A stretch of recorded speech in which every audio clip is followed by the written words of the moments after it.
from the title of the video itself, you would have understood what today's topic is.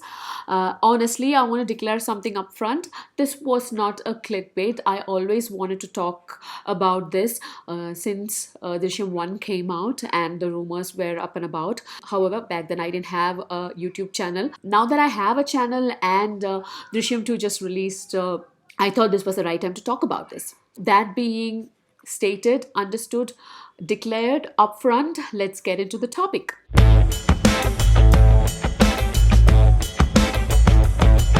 Hi, beautiful people. This is Angela, your own bookaholic brown name. I watched Drishyam 2 the day it released on Prime, and boy, what a ride it was. I really loved the movie. I just went crazy, especially during that whole twist scene during the second half, and hyperbolic. That's all I can explain how I was acting at that point in time. Drishyam 1 undoubtedly is one of my favorite Malayalam thriller movies.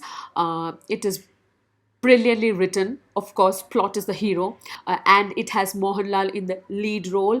And what more can one ask for? I mean, I am a huge Mohanlal fan. I just stand him like crazy. I mean, if you don't know Mohanlal or if you haven't watched more of his work, then you should. I mean, stop whatever you're watching, binge on his movies. It's not for nothing that he is called the Marlon Brando of Indian cinema. He is brilliant. Back when Drishyam 1 came out, there have been rumors that the movie was based on a Japanese thriller book, which was quite popular and which was extremely popular back in Japan. Oops. And Jittu Joseph at that time categorically denied that his movie has anything to do with the novel, and that was that. And I just forgot about it. And 2 years ago, I picked up the book, and the book is The Devotion of Suspect X by Kiyogo Higashino. It has won many awards in Japan, and also its English translation has won Edgar Award and Harry Awards. So it is quite a popular book. It is brilliantly written.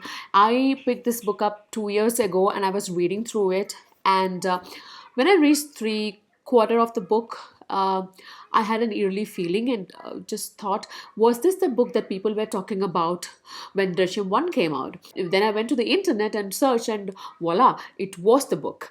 And I went ahead and finished the book, and I was sitting there for some time trying to understand or trying to figure out if the accusations were right or not. I will let you know what conclusion I came to later on.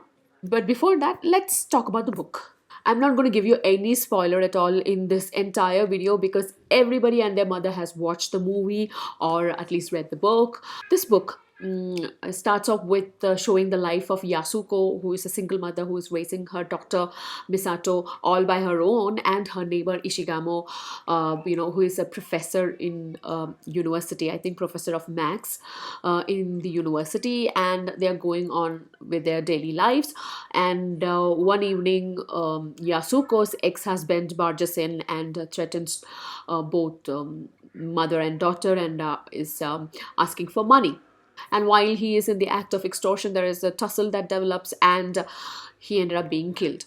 And some circumstances ensues, and Ishigamo ends up helping them in covering up the murder and removing the body, etc. Obviously, the body is found later on, and the investigations begin. Inspector Kusanagi is the one who is leading the investigation. From the beginning itself, this detective has a feeling that whatever alibi that this lady Yasuko has doesn't add up, or there is something fishy about it. His gut is telling that. Then the Inspector Kusanagi approaches a professor, Dr. Yukawa, who is also teaching in the university, I think. Or no, he's a physicist. Yes, he's a physicist. And he's a police consultant who helps police in solving crimes, and sometimes Kusanagi asks for his help, and he does approaches him with this whole conundrum.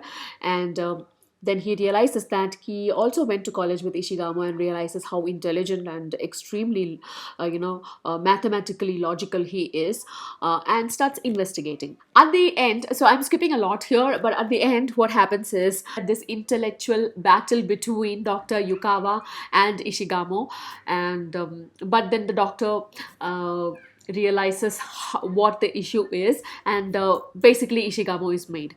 What happened is, Ishigamo, to cover up the murder, I think the murder happens in March, on March 11th or something, and he goes and dispose of the body wherever, and then on March 12th, in around the same time, he goes ahead and kills another homeless person, and he disfigures him or burns him or something, so he's unrecognizable. And excuse me, that's my dog here. He So that he's not recognizable by face, and this is the body that police is using as Togashi's body for investigation. So from the start, the police have the wrong date, and the alibis are for the wrong date. Of course, he gets caught and he goes to jail, and when Yasuko comes to know about it, she is not ready to accept that. She doesn't want this guy to take the blame and go to the jail, and she goes and confesses, and she along with her daughter ends up in jail, and it's a sad ending. It's a sad story. Now, this is a very crude narration of the entire story. You have the entire story here, all the spoilers included. So, as you can see, the premise is quite similar. There are two women who are committing the crime, and the alibi situation using the dates is a similarity. Those are the main, plot points that are similar in the movie and in the book. And that's where the similarities end.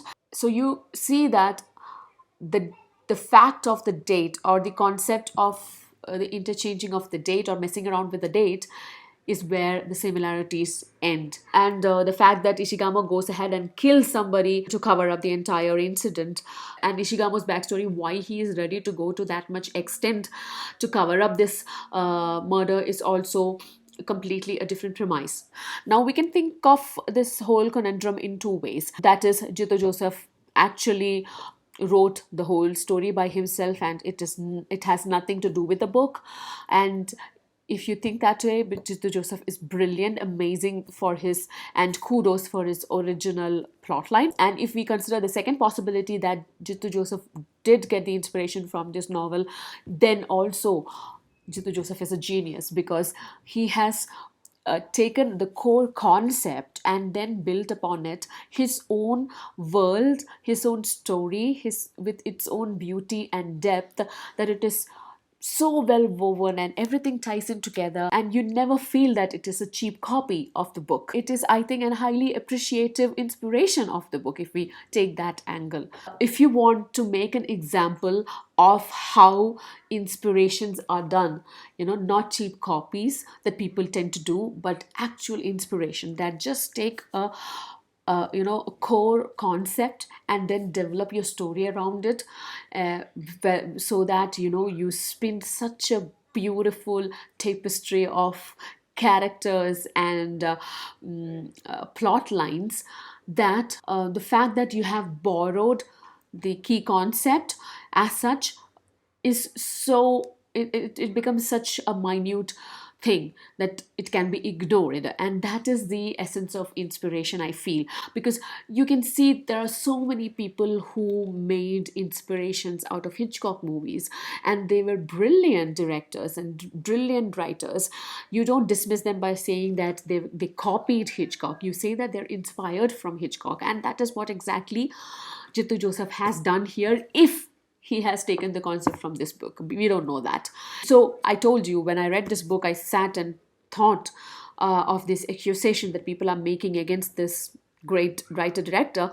I came to the conclusion that whether it is copied or not, I believe that it takes nothing away from the writer director genius that Jittu Joseph is. Because Drishyam 1 stands on its own. It has its own life, it has its own beauty, it has its own depth, just like the book has as well. But they are two completely different paths that it's taken. And he proved himself again with Drishyam 2, with again a stunning climax. So I think it is beyond the point that anybody point that as a drawback against the movie. Movie has several flaws on its own, separate from this topic, but when it comes to the question whether it's a copy of the novel or not, or adaptation of the novel or not, I think it doesn't uh, matter. So this is my conclusion. I don't know what you guys think. If you haven't read the book, please read it and just let me know what you think about it, whether you think that there is a chance that it was a copy.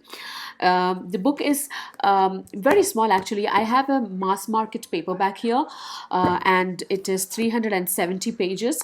And Yeah, it's a quick read. You can finish it in one day or 1.5 day, not more than that. So, yeah, I would really urge you to read it and let me know what you think. So, that's it for today. I will see you soon in another video. If you like this video, please like and share, and also please subscribe to my channel so that I can make more and more interesting content like this. See you in the next video. Bye.